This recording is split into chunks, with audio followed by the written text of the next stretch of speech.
नमस्कार बच्चों, स्वागत है आपका जीएस प्रेप के यूट्यूब चैनल पर।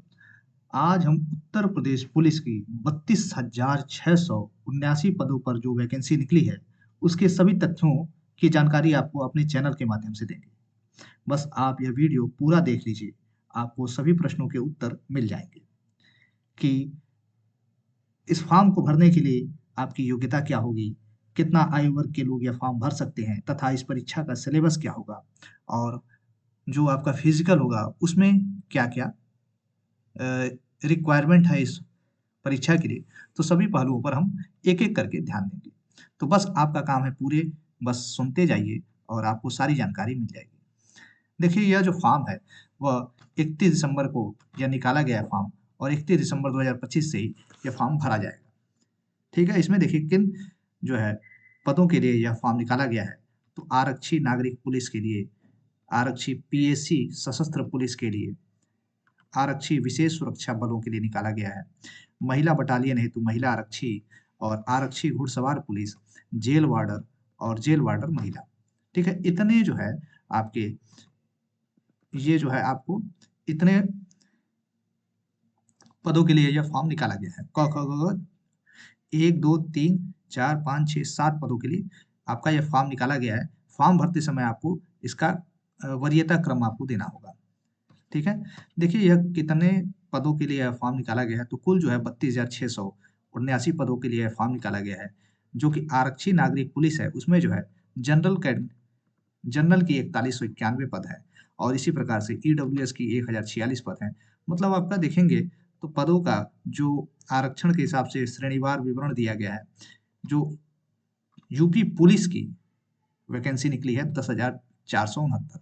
इसी प्रकार जो पीएससी की वैकेंसी है 15,131, इसी उसमें जो है ये आपका वर्गवार पीएससी का विवरण दिया है कि आरक्षित अनारक्षित के लिए 6,060, ईडब्ल्यूएस के 1,512, ओबीसी के लिए 4,083, एससी के 3,176 पद, एसटी की 300 पद। इसी प्रकार जो है विशेष सुरक्षा बल के जो है विवरण दिया है, तो विशेष सुरक्षा बल जो है विशेष सुरक्षा बल के लिए है 1,341 पदों का आरक्षण निकला है और महिला बटालियन के लिए जो है कौन-कौन महिला बटालियन किस-किस जनपद में है, तो लखनऊ, बदायूं व गोरखपुर इन 3 जिलों के लिए यह महिला बटालियन का पद निकाला गया है इस बार। 2282 पद है, ये तीनों जिले अच्छे जिले हैं, ठीक है? तो 2282 पद और यह केवल महिला अभ्यर्थियों के लिए एलिजिबल है। आरक्षी घुड़सवार पुलिस के लिए यह जो पद है वह केवल पुरुष अभ्यर्थियों के लिए है, ठीक है? जो घुड़सवार पद होता है, यह कुल 71 पदों के लिए यह वैकेंसी है इसमें। जेल वार्डर पुरुष के लिए जो जेल में सिपाही होते हैं 3279 पद हैं और जेल वार्डर महिला के कुल पद हैं 106, ठीक है? अब देखिए जो प्रारंभ कब है, ऑनलाइन जो है आवेदन करने की तिथि यहाँ दिया गया है 31/12/2025 से 31 दिसंबर 2025, यानी कि आज से यह फॉर्म भरा जाने लगा है और 30 जनवरी 2026 तक आपको अंतिम तिथि दी गई है। लेकिन आप प्रयास कीजिएगा कि पहले सप्ताह में ही आप यह फॉर्म भर के अपनी तैयारी में लग जाइएगा।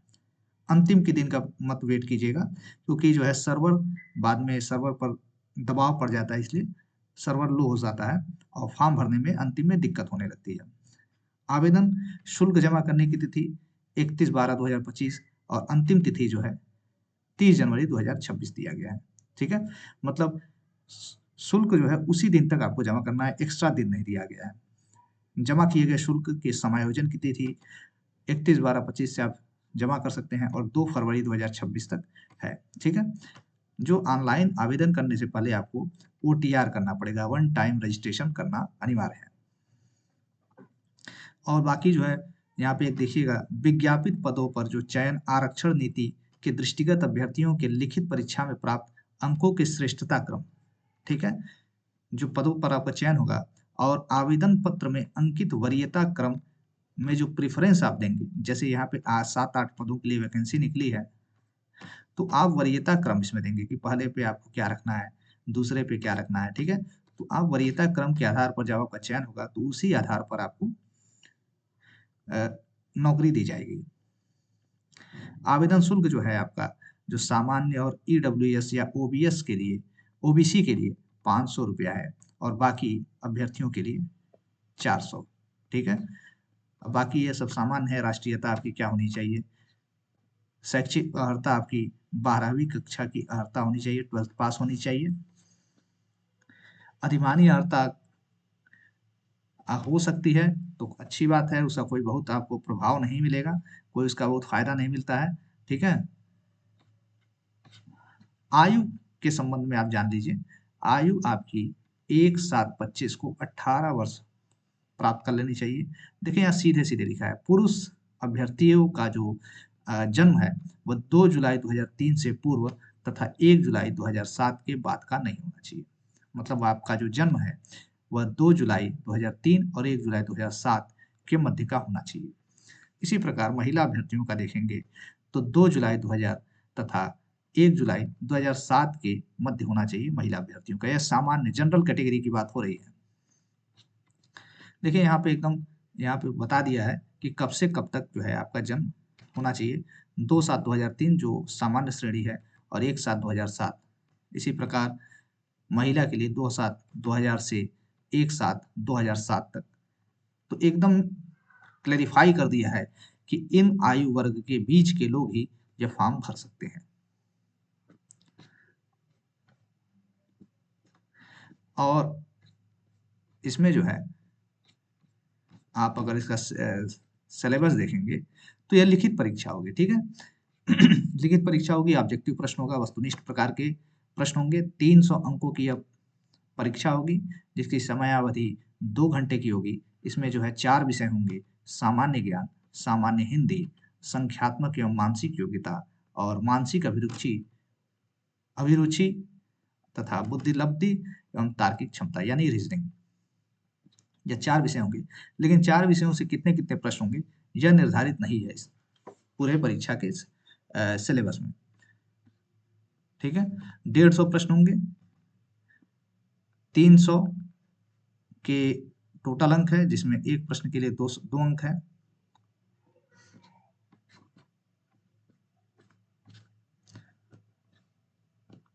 अगर एक से अधिक शिफ्ट में यह पेपर होता है तो आपका इसमें वो नॉर्मलाइजेशन भी होगा, जो कि नॉर्मलाइजेशन की प्रक्रिया इसमें दी गई है।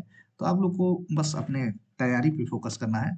अगर रिटर्न क्वालिफाई आप करते हैं तो अभिलेखों की समीक्षा एवं शारीरिक मानक परीक्षा होगी, आपका डॉक्यूमेंट वेरिफिकेशन होगा और उसके बाद जो है आपका फिजिकल होगा जिसमें दौड़ आपकी ली जाएगी। तो जो शारीरिक मानक परीक्षण होगा उसमें क्या देखिए कि जो सामान्य एवं अन्य पिछड़े वर्गों एवं एससी के पुरुष अभ्यर्थी हैं उनकी न्यूनतम ऊंचाई जो है 168 सेंटीमीटर होनी चाहिए। अगर आप एसटी या अनुसूचित जनजाति के हैं तो 160 सेंटीमीटर होना चाहिए। सीना आपका जो है 79 सेंटीमीटर बिना फुलाए होनी चाहिए और जब फुलान के बाद होना चाहिए तो कम से कम 84 सेंटीमीटर फूलने पर होना चाहिए। इसी प्रकार एसटी का 7 सेंटीमीटर होना चाहिए और फुलाने पर 82 सेंटीमीटर होना चाहिए। महिला अभ्यर्थियों के लिए ऊंचाई जो है 152 सेंटीमीटर होनी चाहिए और एसटी महिलाओं के लिए 147 सेंटीमीटर की ऊंचाई होनी चाहिए। अब उसके बाद जब आपका डॉक्यूमेंट वेरिफिकेशन हो जाएगा, आपका फिजिकल स्टैंडर्ड की जांच हो जाएगी, तो पुरुष अभ्यर्थियों के लिए दौड़ है जो कि 4800 मीटर यानी 4 किलोमीटर 800 मीटर की दौड़ 25 मिनट में पूरी करनी है और महिला अभ्यर्थियों के लिए 2400 मीटर अर्थात 2 किलोमीटर 400 मीटर की दौड़ 14 मिनट में पूरी करनी है। ठीक है, यह जो है दौड़ ये सभी अब जो है वर्ग के अभ्यर्थियों के लिए बराबर ही है।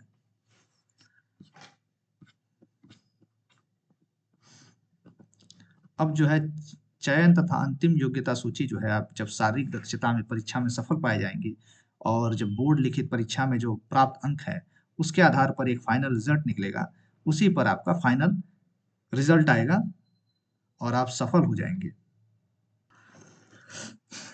यहाँ पे देखेंगे तो लिखित परीक्षा का पाठ्यक्रम दिया हुआ है, सामान्य ज्ञान, सामान्य हिंदी, जो मैथ है और रीजनिंग। ये टोटल इन 4 पार्ट से मिलाकर कुल 150 प्रश्न आएंगे।